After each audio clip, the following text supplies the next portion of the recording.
My name is Daniel Thomas and welcome to my YouTube channel. In this video, I'm going to talk about something that's going to be, again, like a lot of the stuff I've talked about, a bit new to you, hopefully new to you, and that's called the legs of the embouchure. More specifically, the support of the inner embouchure versus the outer embouchure. Just clarify a few things there. Inner embouchure is basically the teeth. Outer embouchure is the lips and the mouthpiece and all that sort of stuff.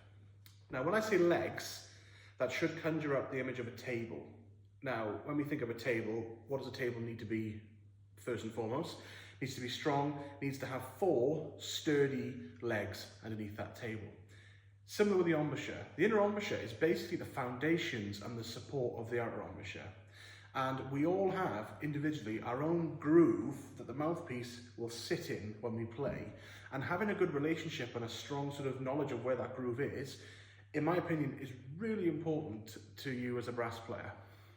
A lot of players already have found this groove and they play in it without thinking about it, which is fantastic. Some players don't even know it exists. Some players just put it on and hope for the best, you know. If you're a player who has a very long warm-up, who finds they need to warm up for a long time in order to get to their sort of daily operating standard, it might be that you're not in touch with the legs of your inner embouchure. And when that happens, these are players who usually play with not very much mouthpiece pressure. Your embouchure is basically floating over your teeth, and that's why it takes a long time to get into your playing every day, because your placement is basically inconsistent every single day. You're not having a consistent placement every single day, so that's why it takes you longer. When you're in a good sort of position and you have a strong relationship with the legs of your embouchure, the support of your inner embouchure, then you can just basically go right back to the same spot every single day. My legs, personally, a little bit off to my left, and I can feel it. There's 2 contact points at the top and 2 contact points at the bottom, and the mouthpiece sits in there very comfortably. Right there. I can push really hard, actually, and not hurt myself. That's the advantage of finding that strong relationship with the inner embouchure. This can be different depending on what embouchure you have. So if you're a downstream player, like myself, as in the mouthpiece sits mainly on your top lip, then you'll have 2 contact points at the top and 2 contact points at the bottom. Those are basically teeth that the mouthpiece sits on very naturally, and you can feel it when you put the mouthpiece on. You can feel it. There's 2 teeth there, 2 teeth here the mouthpiece is resting on, and they are spreading the load of the mouthpiece quite nicely and comfortably. Now, if you're an upstream player, as in you play a bit more like sort of maybe Lyndon Baglin, you're like this, and the mouthpiece is down there, then usually it's 3 legs. You'll have 1 on the top and 2 on the bottom, because the bottom lip is the one that's doing basically taking most of the brunt of the pressure. The word pressure brings me on to the second thing I want to talk about when it comes to legs. Playing with no pressure or playing with minimal pressure can be as damaging for you as playing with too much pressure, but in different ways to your play. We'll talk about that as well. I'm not a fan at all of the no pressure. No pressure as health doesn't actually exist. If it was no pressure, then we wouldn't actually be putting the mouthpiece on our face. We'd be just going and trying to buzz into the mouthpiece. We need to have some pressure.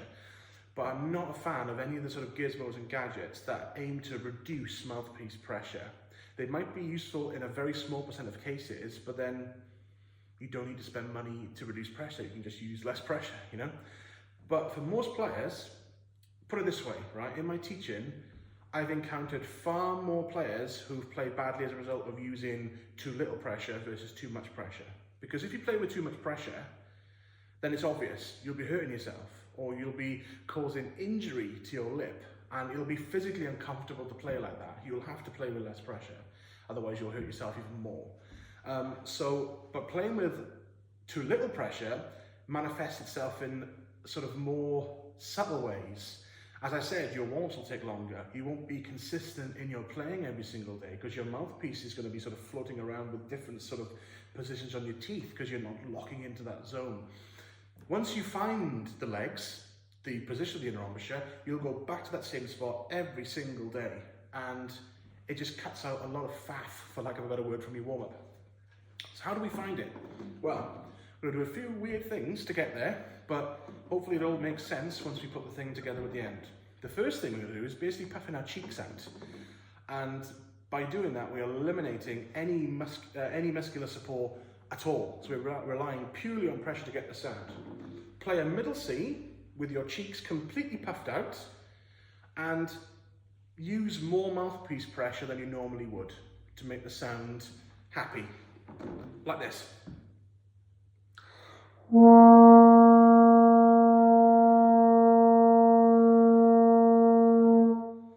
So when I do that, I can feel that there's no support happening here. The only thing that's keeping that note together is me pressing against my lips. It's not hurting me, it's only a little bit more than I normally use, but it's definitely more.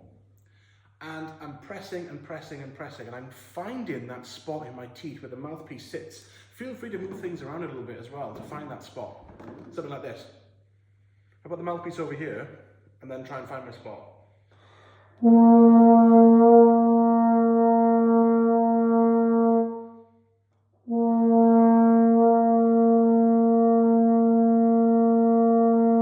There, that's where the sound is sort of more open, not sharp, not flat. You can hear that very clearly. I'll do one more time for you.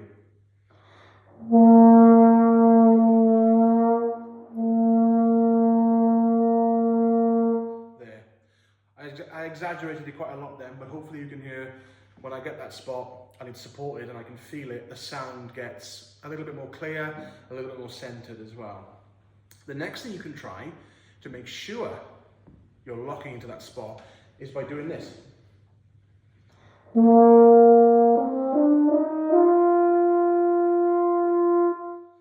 From the C to the G. Don't worry about tuning, don't worry about sound or anything like that, or vib. Get rid of the vibrato, you don't need that. Just focus on pressing and using the support of the pressure rather than the muscles to keep that note in the middle as you go up. So I'll do it again for you. If you find this, that sort of thing happening, in order to do that, I've got to use less pressure. So don't be afraid to use more. What you're looking for,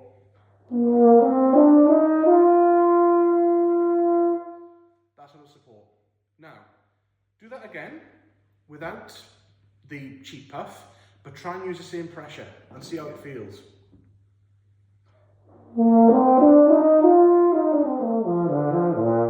For me, it feels a lot more positive and I feel a lot more secure when I do that. The next exercise you can do once you've mastered that one is a similar exercise, but we play even higher. So for example, we start off on the middle C, we find that spot in the teeth where the mouthpiece wants to sit. Once we found that spot, we fill everything up, and whilst maintaining that pressure, we then play up to a top C. I'll do it once for you now, like this.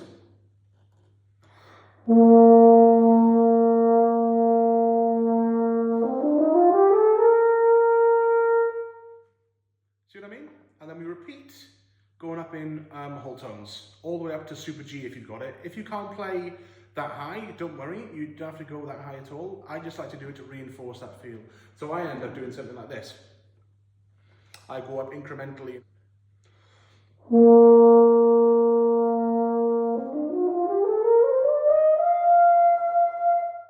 Up to super G around there. So once you've done that exercise and you've mastered going up in sort of going up scalic up to the C, from the C to the super G, then you can try doing it from the low C.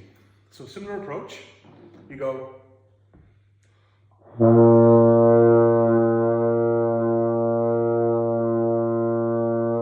find the low C, the best sound and the best core, firm everything back up and then play up to the top C.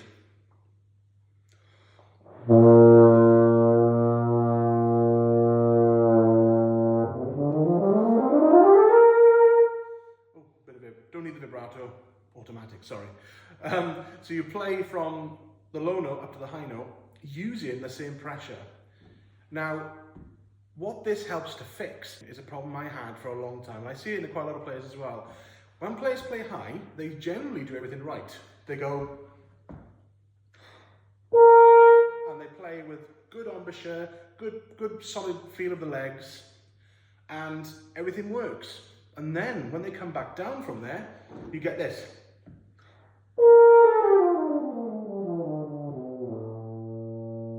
They let everything collapse.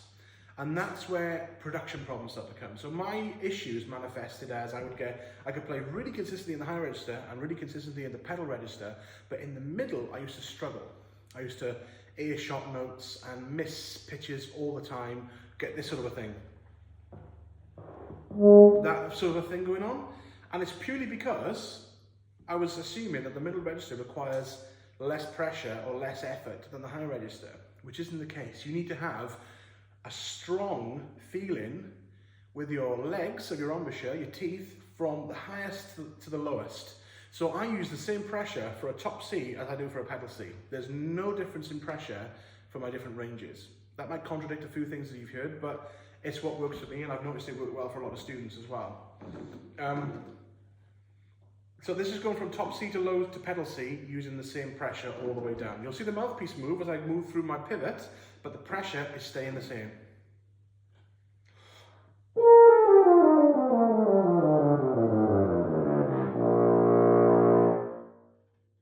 Same pressure all the way down. As a result, the sound is consistent and the intonation is consistent. Everything's consistent because nothing's changing here. So when you play into the middle register, don't collapse. That's what this exercise going for the low C is going to solve. Play that low C and push like you did on the middle C, and then as you play up the scale, maintain the pressure that you're pushing on the low C. And this could be something, I personally sometimes like to do this as my warm-up, because the other advantage of this is when your chops are swollen after a long day of playing, it doesn't matter, because when you're pushing in and finding that spot, you're bypassing the swollenness effectively, and you're just locking back into that zone that you always were in. If you're in that position where you were using too little pressure, then you are sort of, again, when your chops get swollen or you get a little bit sort of stiff, you're going to be playing completely differently because your chops are going to be relying on feel rather than locking into that spot again. So play around with those exercises. Again, a few minutes a day, like most of the stuff I talk about. This is not something you have to devote an hour every time to, pushing on and pressing. Literally play through it. So a recap of the exercises. The first one is called the relaxation routine by Donald Reinhardt, actually, but I find it's a good way of introducing the legs idea to players. Is that the first one I played? Playing up to a G with your cheeks puffed out. The second one is, again, extended version of that, but rather than playing up the scale with the puffed cheeks, we are playing the first note, the middle C, with the cheeks puffed out, finding the sweet spot in the teeth where the mouthpiece sits and the sound sounds the best. And then once we found it, we firm everything back up and we play up whilst maintaining that pressure. The next exercise is a repeat of the exercise that starts in the middle C, but we're starting a low C this time, playing up to the same notes.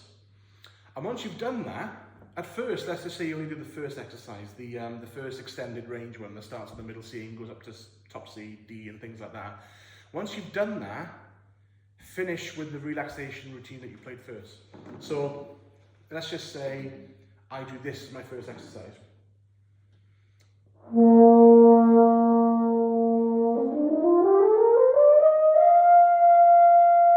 That's my first exercise. Once I've done that, I'll then do this one, just to relax.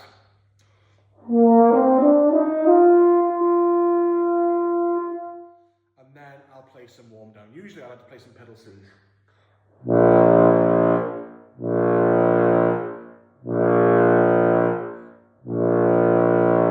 And then I'll rest for a bit. And that's all I do to work on my legs.